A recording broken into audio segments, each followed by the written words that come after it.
Yep. We'll sit on it. Yes, you will. There.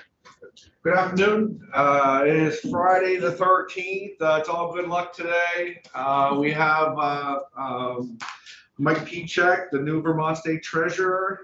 Very happy to have you here, and you brought some folks with you. And other than just kind of reading off, if everybody would like to introduce themselves, that would be great. And we're very honored to have you here.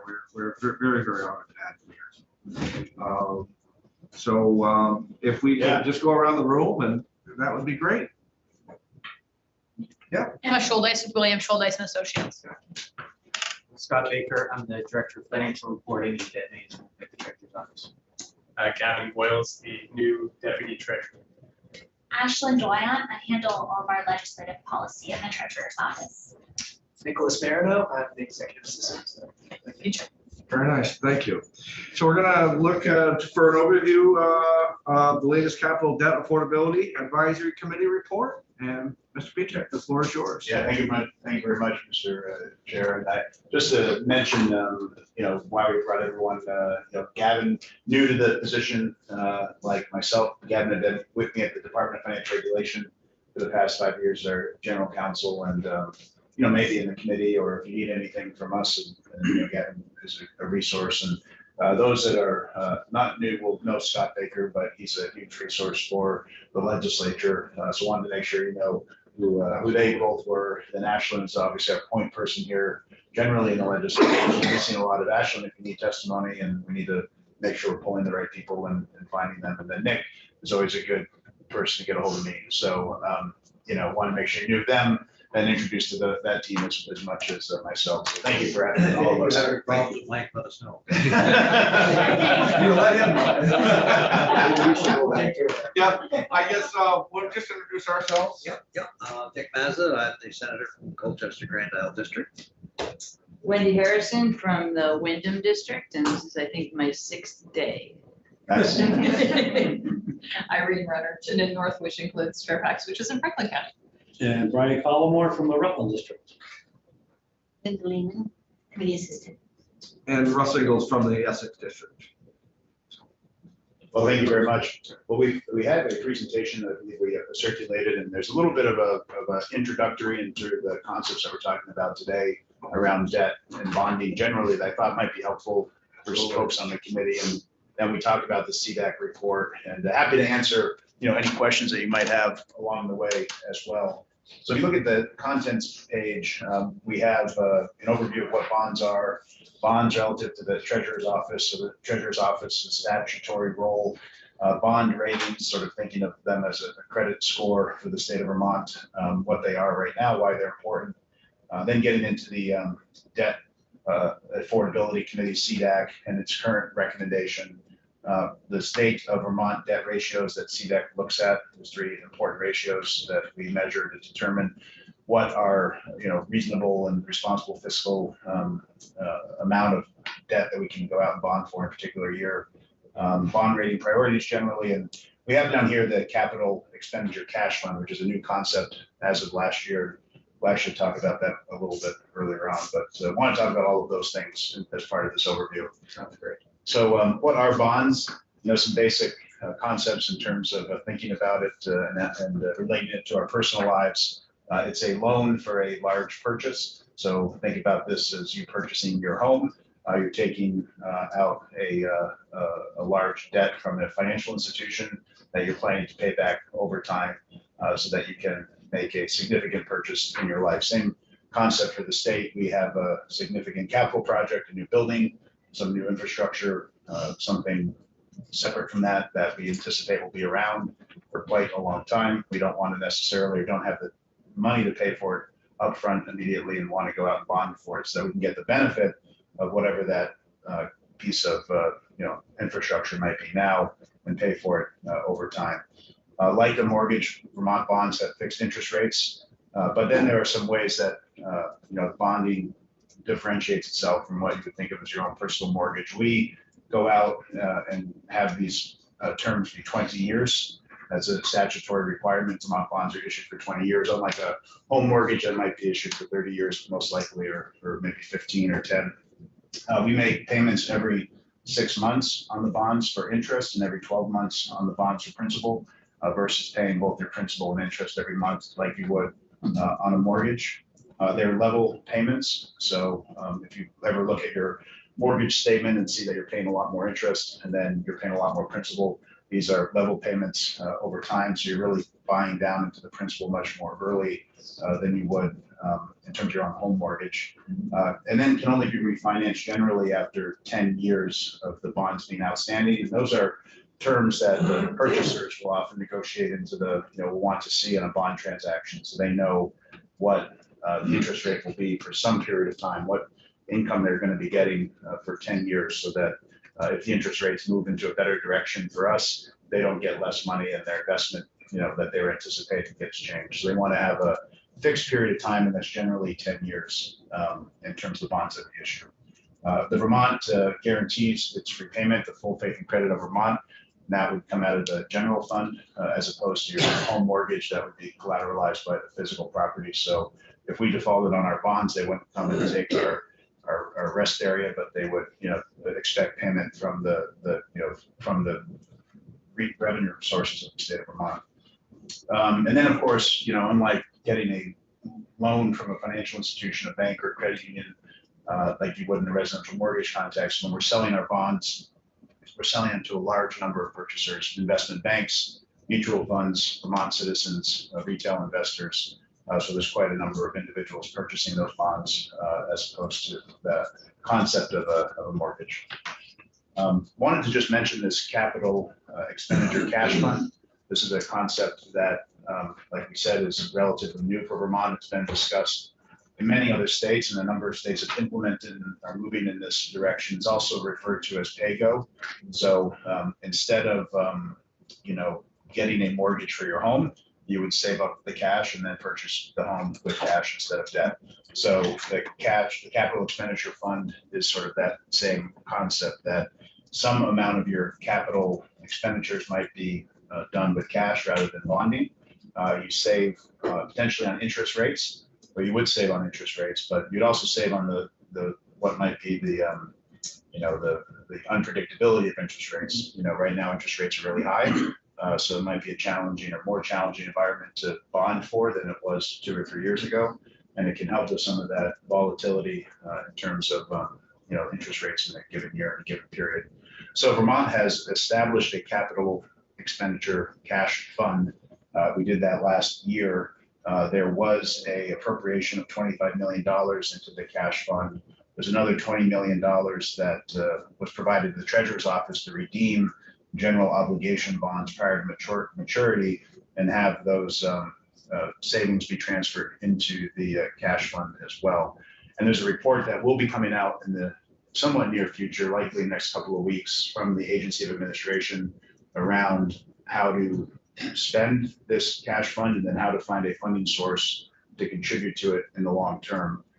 And then also I think there'll be questions around governance and how, from a legislative perspective, how this cash fund interacts with the capital bill and various committees. Who's going to make the decision about how that cash fund is used? Is that going to come from you? Well, I think that's a great question. I mean, I think it's, for legislatively, you would wonder if it's the Appropriations Committee or if the Institutions Committee would have a role, because it's cash and not bonding. So I think that's one of the open-ended questions that has to be determined. In terms of, the AOA, the Finance and Management, is making the report. So, we'll see what they propose, but more likely than not, it wouldn't be CDEC or the Treasurer's Office. Might be Finance and Management that has some more sort of administrative oversight on the fund itself. But those are all topics to be determined. What's free bonds, let's say for 50 million this year, what do we pay back? Do we get ahead of it, or what are we always gaining on what we owe and what we pay? Or do we pay back 50 million, or how does that balance out? Yes, is the outstanding, is the general outstanding number growing? Yeah. Yeah, so more recently, we have been seeing a reduction in our general outstanding bonding. Yeah. And partly due to the reduction of CDAC recommendations. Yeah, particularly over the last let's call it 8 years or so. So some of that will depend on, what was happening, 5, 10, 20 years ago. But generally, the state has been retiring its outstanding debt. And that's been something that's been consistent since the 1990s when you look at it on an inflation adjusted basis. And many other states are moving in that direction too, where their outstanding debt load has been reduced over the So at last any few given decades. time, how much do we owe? What's our bond? So the general, the GO bonds were about $575 million outstanding, if I can remember correctly, or in that ballpark. That's going down every year, or is it how? On an inflation adjusted basis, it is. We have some slides on here Okay. as well. Just curious where we are, what we've gone for. Yeah, To make progress, you have to pay Right. back more than, yeah, I know our bond capacity is limited. yeah. Years ago, it's only been years ago, we used to go over $100 million, there was no limit back then, it was just open, we were on for whatever we wanted to. Yeah. That affordability committee, which makes recommendations, so you don't get in that trouble, which is good news for that. Yeah, and We had school construction then, I Right, think, exactly. recall, that was a big chunk of our indebtedness back then. yeah. So how do municipal bonds differ from what we do as a state? Yeah, so the municipal bond bank would largely be in charge of understanding the need of municipalities or other organizations that might work through the bond bank. And then they would control the issuance of those bonds. The state of Vermont doesn't, provide full faith and credit that will cover those bonds, but we do provide our moral obligation that, if they were to default, that the state would step in. So the municipal bond bank does benefit from our credit rating from the, from the rating agencies. Yeah. And also, that load that we have in terms of our moral obligation is something that would be considered when the rating agencies look at this as And well. are there terms different in terms of the length of the payment and the interest rate? Yeah, that's a good question. I mean, ours is statutorily at 20 years. Yeah, I think they generally issue 20 years. Yeah, So it's the same, pretty much. Yeah. and the same kind of tax benefits as well. Okay, just wondered.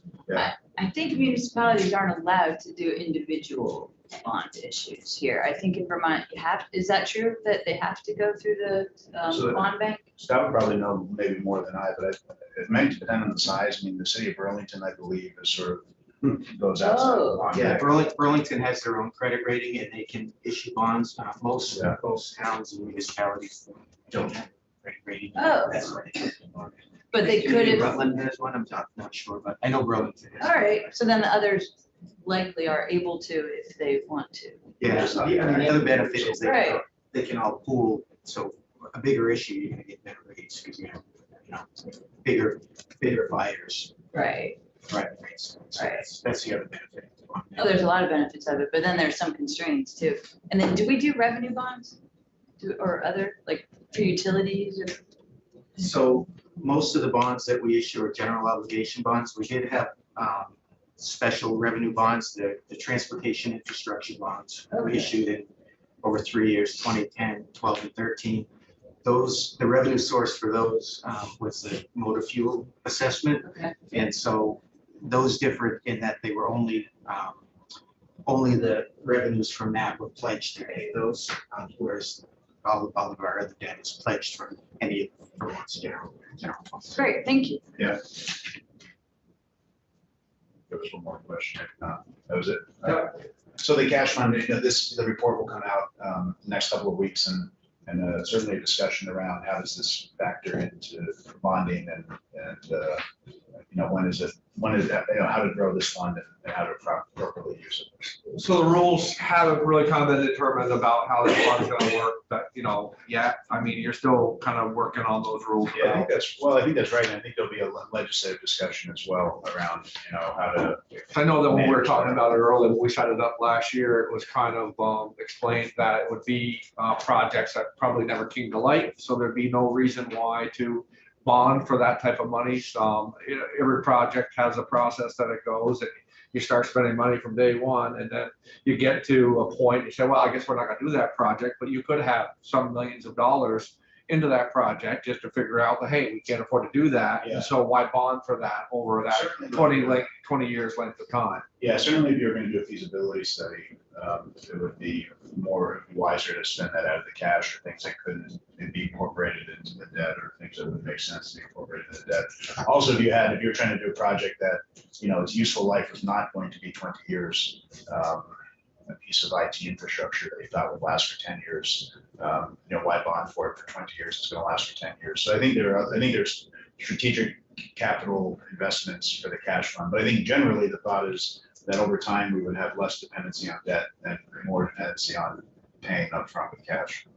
I'm sure we're gonna get in, I don't wanna get ahead of your presentation, but I'm sure we're gonna get ahead about how the higher interest rates are affecting our bonding capacity. Yeah, exactly. So Yeah. I'll let you continue. All right, sweet, very good. So Vermont bond ratings, on the next slide here, slide 6, you can see the 3 major credit rating agencies, Moody's, S&P, and Fitch. They all have Vermont at 1 notch below AAA, highest ratings across the board in New England. July 2022, Moody's and Fitch affirmed the state's AA1, AA plus ratings. In August of 2022, S&P affirmed the state's rating of AA plus, but did upgrade its outlook from negative to stable, citing both the pension reform legislation and also recent demographic changes. So that did help us then, as Yeah. far as the attention that we put to that. Yeah, particularly when they referenced the OPEB, program and able to tackle that unfunded liability. And also, That's nice to hear I'm that. surprised we got as good as we did with that retirement fund. Oh, absolutely. What, 2 billion we're behind on that? I think it's more than that. Yeah. Crazy amount. Yeah. That we get into, and I just wondered how that affected our bond rating. Well, he called Mazza and he kind of said he'd guarantee it. That's why it's not. Yeah, that always bothered me. I know it's our fault, and we didn't do it over the years, but I wonder what effect that had if we didn't pay it off, our obligation there. Boy, it's gonna take a few years to pay that off. Yeah, and some of that, I think the rating agencies, even though it wasn't reflected on our books because of the accounting changes, and they took into account that it existed in reality, and so I think they wanted to see states addressing it, whether due to the financial change it was present on our books or able to be off the financial statements, but certainly it was something that they took with some bit of optimism. Okay. But then also citing our demographic changes as well during COVID and post-COVID, another reason for some optimism in the credit rating agencies. So on the next slide, we just sort of talk a little bit about the rating agency's commentary about Vermont in the most recent reports in the past year or so. You can see pretty much universal agreement as to our credit strengths and our credit weaknesses or credit challenges, if you will. But most sites are, above average educational attainment, the fact that our unemployment is low. Most importantly, that the legislature, the executive branch, work well together on financial operations. We have strong budgetary reserves. We're sound and stable from a financial standpoint, have strong liquidity. So really well managed from a financial standpoint, which goes a long way, obviously, with the credit rating agencies. The challenges are pretty straightforward and not probably a surprise to individuals in this room, but demographics and then also unfunded pension liabilities. So both of those things, the unfunded pension liabilities can eat into the state's ability to pay for things like debt service. When you have demographics that are getting older and leaving the workforce, or just getting smaller in terms of population, you have less taxpayers and less money coming into the system, which again can impact the amount of debt that you can afford and pay back. So that's why the rating agencies are so keen on that, because they ultimately impact our economy and our ability to spend on debt service. Sure, what is OPEB? So other Other post-employment benefits. Oh, okay, thank you. Yeah, OPEB. So that you think of those, that's primarily in this discussion, healthcare for teachers and state employees. Okay, great, thank you. So Vermont's overall debt strategy, we've been conscientiously and consistently maintaining an excellent bond rating over the years, trying to get the lowest possible borrowing costs for Vermont, our citizens and taxpayers. To Senator Mazza's point, we've been substantially reducing our outstanding debt since the 1990s. But there's a point here that this should continue in light of national trends to bond for less across the state. So as we look at the median states, as they have less and less outstanding debt, we are going to sort of fall out of place with those states if we don't continue along on that trend. And to Senator Harrison's point, straightforward debt profile, almost entirely general obligation debt. Scott mentioned the transportation infrastructure bonds. Those have been redeemed as of June of 2022. So those are no longer outstanding. I think what helped us a lot when we dropped the school construction bond, that was a big chunk of money. Yeah. 30 years, 30% of the school bond. That's a long time. I don't do that anymore. That was a big chunk of our bonded money. So I hope it doesn't return. If it does, we're in trouble. Yeah. Like it too. Yeah, that's right. Yeah. Burlington sure would. Yeah, really, yeah, that's right. There are many million reasons why, huh? Yeah. 200. Yeah. 200 million. Always 200 million. So the capital appropriation changes adopted by the General Assembly, in recent years have improved this sort of debt strategy process. We have 2-year CDAC recommendations now. So instead of providing a 1-year recommendation, there's a recommendation for the entire biennium that's generally split into 2. And then the Treasurer's Office is able to use bond premium used for projects that reduces the overall amount of issuance, so that we don't have to bond for more to actually get the bonded amount in bill for projects. We can use bond premium to do that, which has been helpful for our team. Looking at the next slide, that one that's up on that, we can see the CDAC's reports and recommendations throughout the years. You can see in the 2014, 2015 time period, $160 million recommendation, and how that has been going down over the years. It was stabilized during COVID due to some unpredictability of what would be necessary and needed. And now a recommendation of 108 million split out between those 2 years of the biennium. So about a 12.5% reduction from the last recommendation and about a 37% reduction from the 2014-15 recommendation. So we've continued to move downward in terms of the, in terms of those recommendations for how much bonding we could do in a particular year. You'll see on the next slide, this is the amount of general debt outstanding. So, you can see a, reduction in terms of the $579 million outstanding in 2022. Looking at this on an inflation adjusted basis, you'd see the downward trend much more consistently. And even for those years in the 2000s, you'd see the downward trend as well.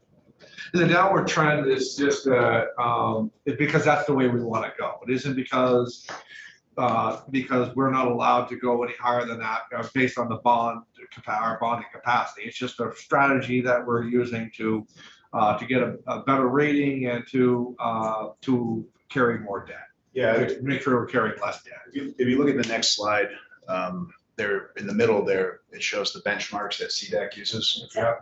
Or yeah, that next slide. Yeah, perfect. So debt as a percentage of personal income, debt service as a percentage of revenues, debt per capita. We also look at those relative to our peer states and across the board as well in terms of the median states. So we would, some of those are focused on Vermont in terms of how much debt load we can carry, but then we compare ourselves to peer states and to states across the country, and we don't want to be out of line relative to those states. So it kind of factors in both of those considerations, what Vermont can reasonably afford, and then where do we sit relative to other states. So the CDAC created by statute 1989, it has provided recommendations either on a yearly or biennium basis ever since. Those recommendations are purely a recommendation, but the governor and the General Assembly have always accepted and put those recommendations into practice. I mentioned the benchmarks that we use, debt as a percentage of personal income. So how much wealth is in our population, and then what is our debt relative to that amount? Debt service as a percentage of our state revenues. So what's our outstanding debt relative to how much money the state is bringing in? And then debt per capita, just how much debt is outstanding relative to how many people live in our state. So we can look at ourselves on a pretty straightforward basis to other states. So if our population is shrinking, obviously our debt would be growing relative to the per capita. If our revenues are getting smaller, similar, and same thing with personal income. So you look at it, you can look at it on a trend basis, look at it on a per basis, but useful measurements.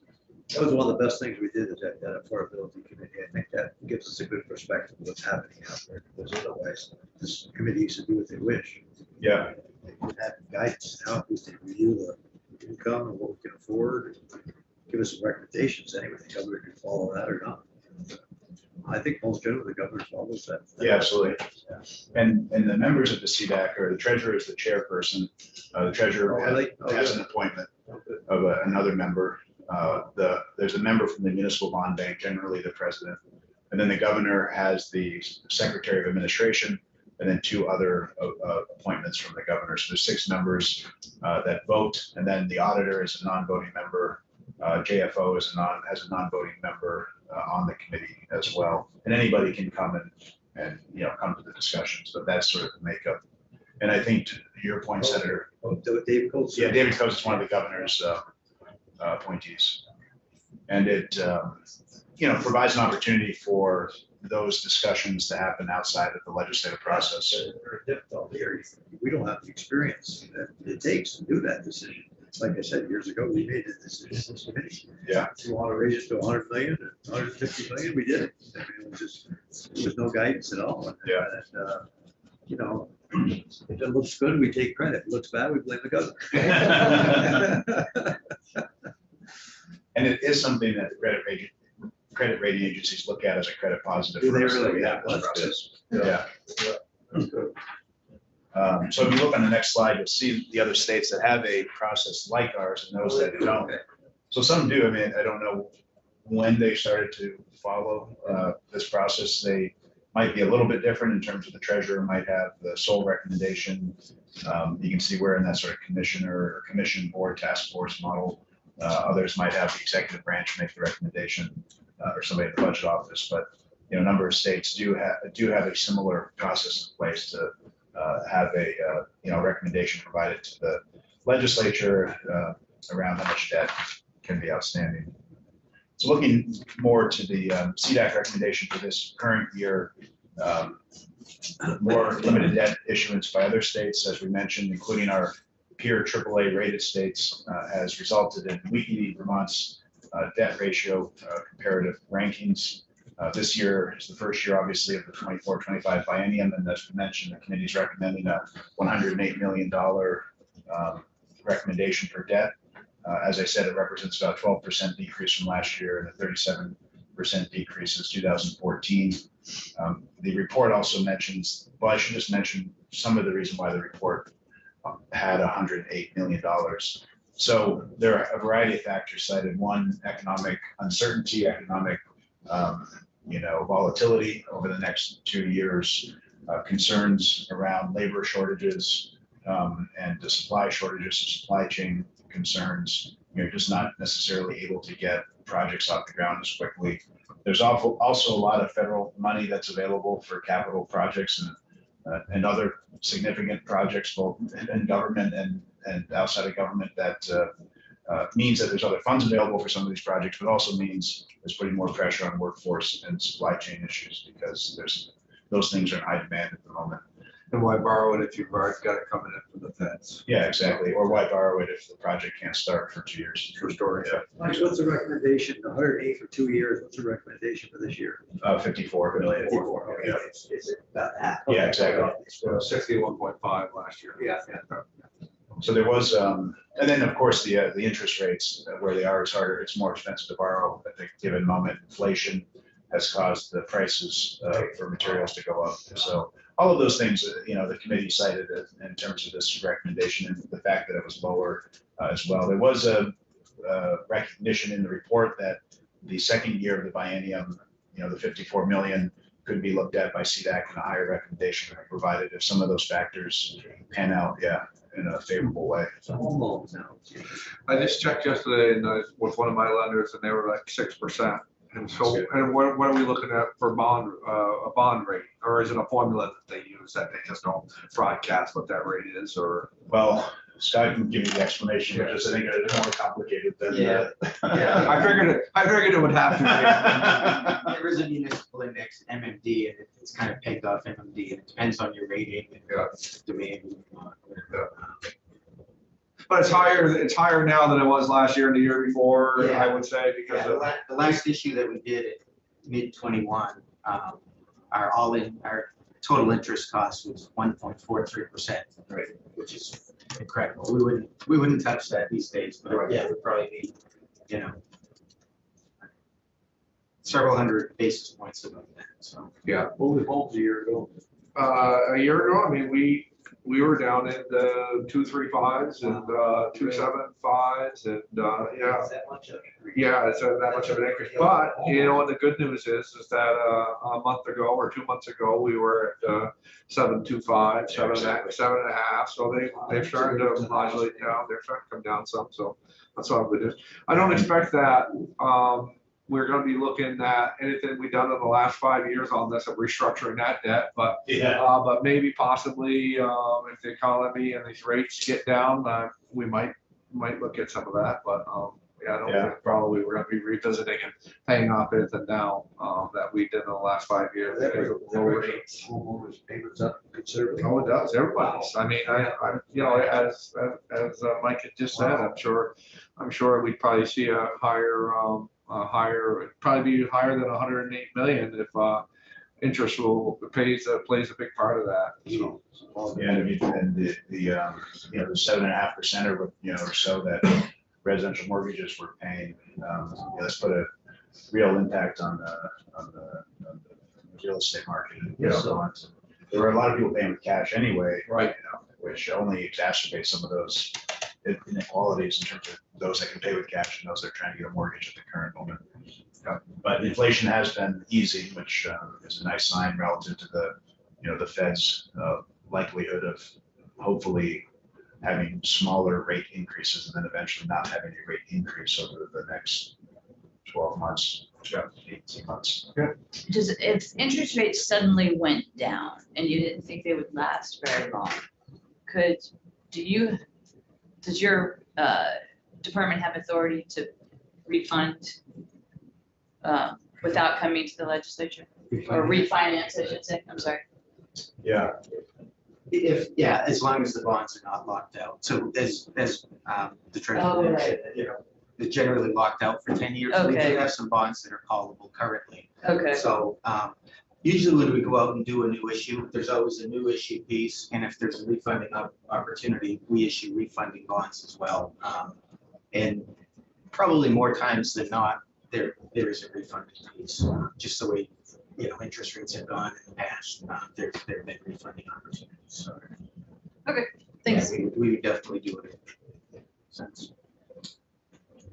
So beyond the actual dollar recommendation, just the recognition of the need to continue to make actuarially determined employer contributions, ADEC, on an annual basis, generally within the budgetary process. That's the amount that goes toward what's called the normal cost of the pension system, as well as the unfunded portion of the pension system, so that we are meeting our current obligations and also paying down those unfunded obligations on an annual basis. And then the recognition that continuing to have reserves and increase our reserves for economic downturn is something that rating agencies have keen interest in. So just looking at these last few slides here, these are the ratios that we mentioned that CDAC looks at. We have the debt per capita and then the personal income net tax supported debt versus per capita numbers and personal income. So just looking at the per capita number, you can see more recently we've been in line with the median for the 2000s. Much of the 2000s we were below the median relative to all of the other states. So that's one of the concerns, recognizing the debt afforded ability advisory committee is that we are getting closer to the median relative to our, national peer groups. And then the similar story as we look at the percent of debt relative to personal income, that we're pretty close to the median while having been under the median for quite a while. So we are looking, it's in a good spot, but we're not looking quite as good relative to our peers as we had been over the past couple of decades. So Our aging population, less income as far as, what that population's doing. in other states not issuing as much debt as well. Good point. So just to understand this, so it's 2% or two in 2022, right? So that, does that mean Yep. 2% of household income, or is it per capita? So kids would be included in that number? So the per capita. Household income. Oh, total household income in the whole state. Yeah. Okay, So the- got it. Okay, sorry. And the per capita number was the number prior to that. Right. Okay, well, that's a great measure. Yeah. And you can see in the gray lines in the back, you can just see where we were ranking on a national basis of all the 50 states. And, we've come down a bit over the last decade or so. And then on the last visual slide here, you can see the debt as a percentage of personal income and the debt per capita, again, as our state ranking indicated among the 50 states, and how we were doing a little bit better in those sort of, early 2000s, and how we've come back toward the median more recently. So we do want to be mindful. You can see a period there in the early 2000s where we were worse than the median, 14, 15, in that teens area. So we do want to be cognizant of that as the rating agencies look at Vermont and our debt appetite and our debt capacity. So again, bond rating, credit priorities, pension funding, 100% funding on the annual required contribution, the ADEC for the state and the teachers is continually important item to mention and put here as number one. The reserves, continuing to maintain a rainy day reserve and adding to it over time. And then, of course, the unbroken following of the recommendation from the CDAC from 1989 through last biennium. Important to continue to follow those recommendations relative to what the recommendation actually is, and then how the credit rating agencies view that process. What was our ADAC contribution this year, or what's it gonna be? Does anybody know that? $300 and something million. Say one more time. The ADAC contribution. Oh, what's the ADEC? Yeah, right, exactly right. Yeah, I think it's in that $300 million range. Yeah, so a significant portion of it going to the normal costs. I think maybe a little over half or so, and the rest of it going to unfunded liability. Which state has the best credit rating and which has the worst? Yeah, I could guess what has the worst. The best, the best would be, they'd all be equal at AAA. But Okay. yeah, but offhand, which states have AAA? New England does pretty well across the board. I saw it earlier, although we're the best in Yeah, New England. yeah. When you think of states that have.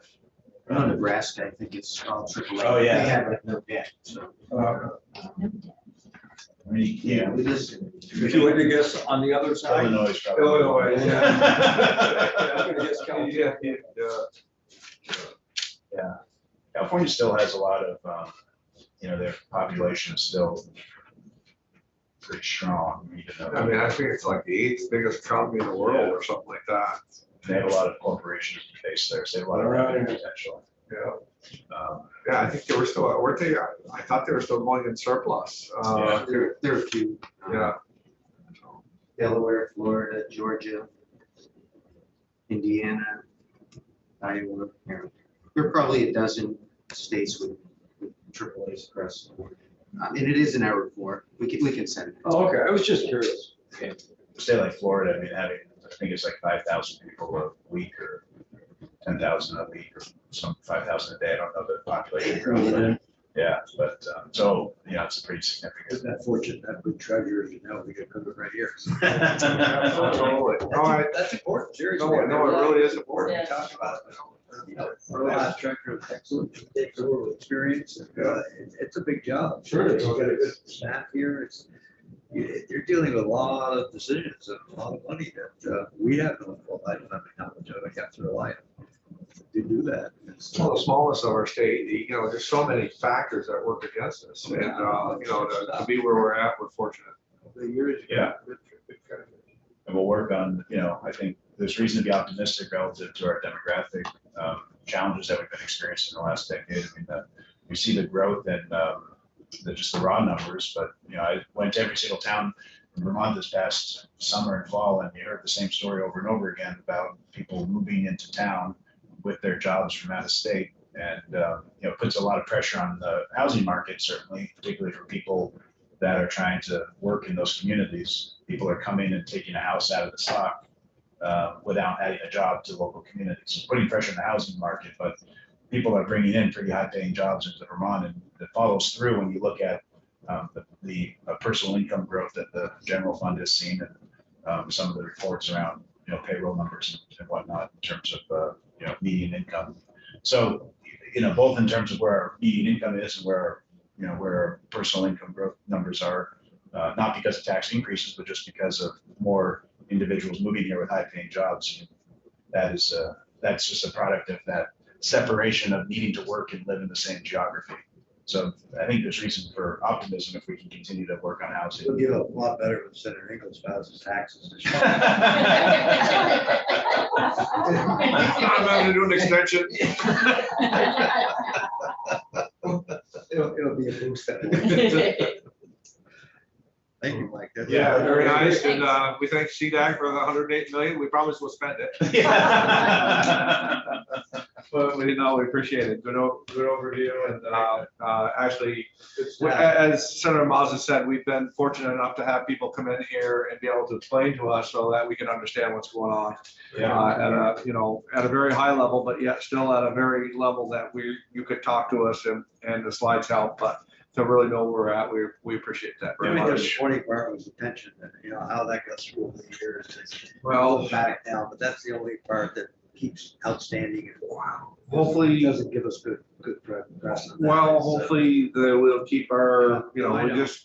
hopefully we'll just keep our eye on that and reduce where we can reduce and pay it off and go from there. And Just not aware of what's happening to that extent, all of a sudden you wake up. at least now we talk about it. Yeah, that's right. Before nobody was talking about it for a lot of years, nobody said a word about it. So everybody's aware of it. And, it's almost like there was no accountability before, but it seems to be accountability now. So And I appreciate the conversation we're having here, because the one thing we don't want to, I think, have happen is the concept that we fixed it last year. Now we don't need to- No. We just need to have it be an ever present. we need to work on it. We have a long ways to go. I wished personally, and I wish we would have done more. I think a lot of We people all wish have that. we would have done more. But anyway, so at least now it's part of the conversation. Not every year, all the time. And so, we appreciate what you guys do. Well, thank you. We look forward to working with the committee through the year, and be in touch if you need anything from us.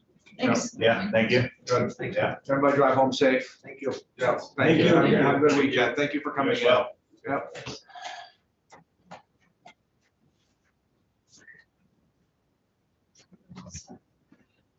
Let's keep it going just for a second, just to see if anybody's got any comments about the subject matter, and we'll call it a day after that. Thank you. Yes, thank you. Yep. We're very fortunate to have you step in, to be honest. Yeah. He's a busy guy. Well qualified, and Beth was super at it. Yeah. She dedicated her life to it, let me tell you. She was wonderful. She ate and Yeah. slept that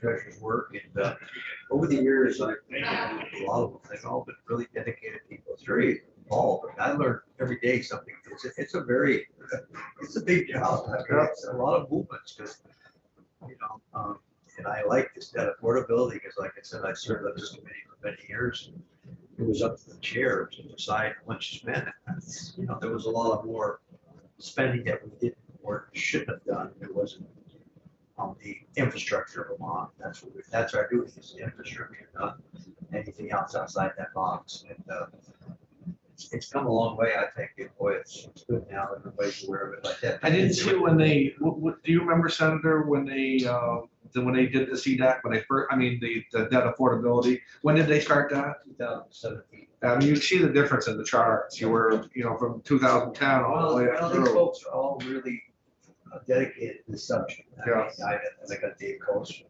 he might sound very expert in finance. And we got all the different members of that committee, and they studied this very thoroughly. For us people in here, I'm not qualified to make that decision. No. It's a tough one.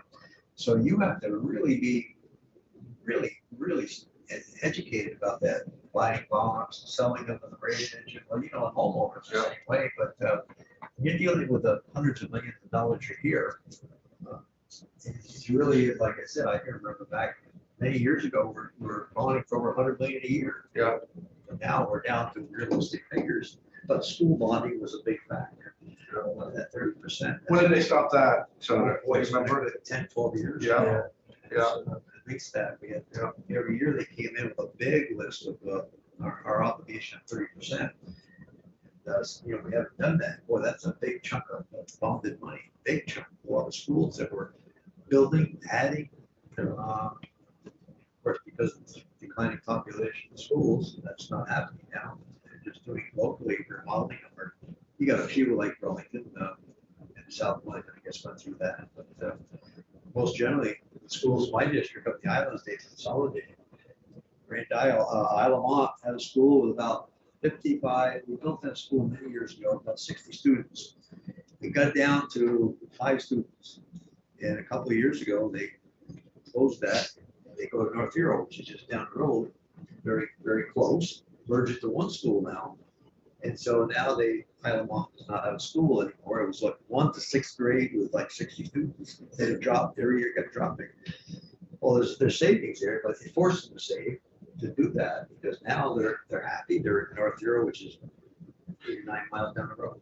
Yeah, and then, it's an equitable situation where you can just group more students together and it's not really that far away where you lose your identity as a community. The students like it because Yeah. they get more friends. Well, I mean, they work together. That and they have more opportunity. I mean, Yeah. you don't have to, you can combine the resources to make sure that, the students in that small community will get the same benefits or education as what they will in any of the Chittenden County areas or. At the time, we financed that school, the small school, it was 30%. That's why they built it. But, if they had to make that decision back then, I'm sure they would have approved it with North Hero. We suggested that, but they wanted their independence, and I can understand that.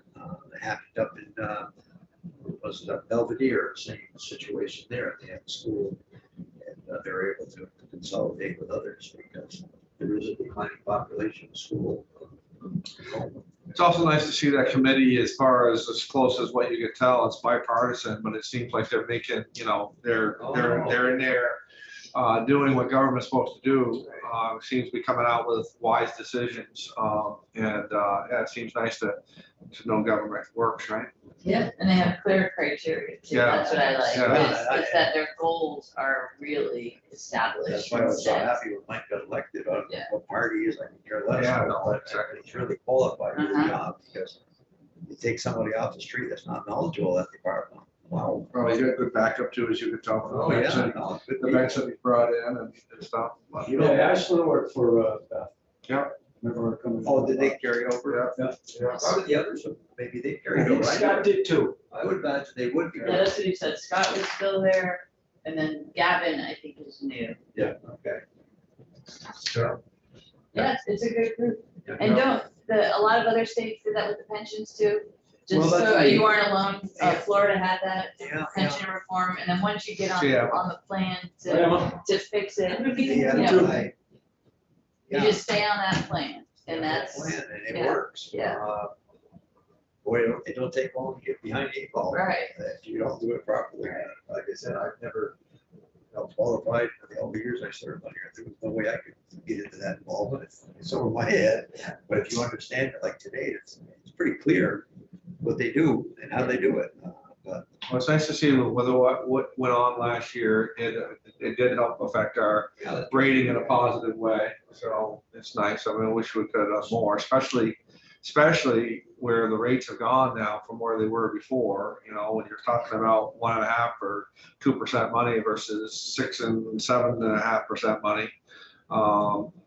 You know, it's that's a big difference. yeah, it's a big difference. So hopefully Boy, the pressures of that will help us to stay on the house right payment, path. a house payment of 2.5% would go like $500, like $1,000. Oh, absolutely, More. absolutely.